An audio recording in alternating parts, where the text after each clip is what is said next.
Hello guys, welcome back to channel. Myself Rajeev Ranjan and watching the aviation mind. Guys, आपको मैं बता दूं कि जेट एयरवेज की तरफ से एक बहुत ही बड़ा बैड न्यूज़ निकल के सामने आ रहा है, और अगर ये कह सकते हैं कि सबसे बड़ा बैड न्यूज़ निकल के सामने आ रहा है। जेट एयरवेज जो है 2019 में बंद हो गई थी, उसका ऑपरेशन को शट डाउन कर दिया गया था और उस टाइम से जेट एयरवेज अभी तक फ्लाई नहीं कर पाया है, अगर टेस्ट फ्लाइट और प्रूविंग फ्लाइट को छोड़ दिया जाए। बिकॉज जेट एयरवेज का प्रूविंग फ्लाइट और टेस्ट फ्लाइट ऑलरेडी हो चुका है। लेकिन अगर मैं बात करूं जब जेट एयरवेज बंद हुई थी तो उस टाइम पे जेट एयरवेज क्यों बंद हुई थी? बिकॉज जेट एयरवेज के साथ फ्रॉड हुआ था, जेट एयरवेज के पास फंड नहीं था और बहुत सारे रीजंस थे। लेकिन जब जेट एयरवेज के अराउंड 20,000 एम्प्लॉयज़ उनको जॉब छोड़ना पड़ गया था, उनको जॉब से निकाल दिया गया था, तो उनका पीएफ ग्रेजुएटी उनको नहीं दिया गया था। अगर मैं बात करूं ओल्ड एम्प्लॉयज़ की, जो जेट एयरवेज के ओल्ड एम्प्लॉयज़ थे, अभी करंट में भी जेट एयरवेज ने बहुत सारे एम्प्लॉयज़ को हायर किया है, लेकिन मैं करंट एम्प्लॉयज़ का बात नहीं कर रहा हूं।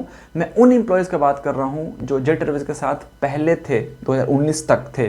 तो उनको उनका पीएफ और ग्रेजुएटी जो भी उनको बेनिफिट्स था, जो जेट एयरवेज के पुराने ऑनर थे उनके द्वारा नहीं दिया गया था। तो इसके वजह से जो पुराने स्टाफ थे वो एनसीएलटी में कंप्लेन किए थे। तो एनसीएलटी का जो फैसला था वो एम्प्लॉयज़ की तरफ था। तो जेट एयरवेज को जो नए ऑनर हैं उनको सारे पीएफ एंड ग्रेजुएटी देना था, लेकिन अभी तक कोई भी इसके ऊपर सुनवाई नहीं किया, कोई भी फैसला नहीं था कि कब आखिर पीएफ और ग्रेजुएटी दे रही है। तो इसके वजह से क्या हुआ कि मुंबई एयरपोर्ट पे जो जेट एयरवेज के एयरक्राफ्ट पार्क होते थे, आपने बहुत सारे लोग ने देखा होगा जो मुंबई से बिलोंग करते हो, तो वो सारे एयरक्राफ्ट, अराउंड 4 एयरक्राफ्ट जो मुंबई के डिस्ट्रिक्ट एडमिनिस्ट्रेशन है उनके द्वारा सीज करवा दिया गया है। तो इन चारों एयरक्राफ्ट्स में जो 3 जहाज है वो बोइंग का है, यानी कि बोइंग सीरीज का एयरक्राफ्ट है, और एक जहाज है जो कि एयरबस का है। तो ये काफी बड़ा झटका है जेट एयरवेज के लिए, बिकॉज जहाज को सीज कर लेना ऐसे टाइम पे तो ये काफी डिफिकल्ट होगा जेट एयरवेज के ऑनर के लिए। वो वापस से उनको पेमेंट देना ही पड़ेगा। अब जहाज सीज होने का मतलब ही है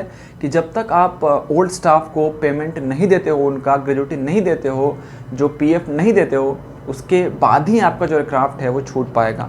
तो जेट एयरवेज को इसके ऊपर बहुत ही जल्द एक्शन लेना चाहिए। अगर ये और डिले होती है तो बहुत बड़ा प्रॉब्लम हो सकता है। सो गाइस, ये था हमारा आज का जेट एयरवेज से रिलेटेड अपडेट। तो अगर इसी तरह से आप चाहते हो कि जेट एयरवेज से रिलेटेड कोई भी अपडेट मिस ना हो तो प्लीज़ चैनल को सब्सक्राइब करो, जो बगल में बेल आइकन है उसको प्रेस करना बहुत जरूरी है, बिकॉज वही आपको नोटिफाई करता है कि मैं वीडियो रिलीज कर चुका हूं और आप देख सकते हो। और अब कोई भी क्वेश्चन हो, कोई भी डाउट हो तो अपने सीधे इंस्टाग्राम का आईडी यहाँ पे आ रहा होगा, इंस्टाग्राम पे फॉलो कर सकते हो, और कोई भी क्वेश्चन, कोई भी क्वेरीज हो आप पूछ सकते हो।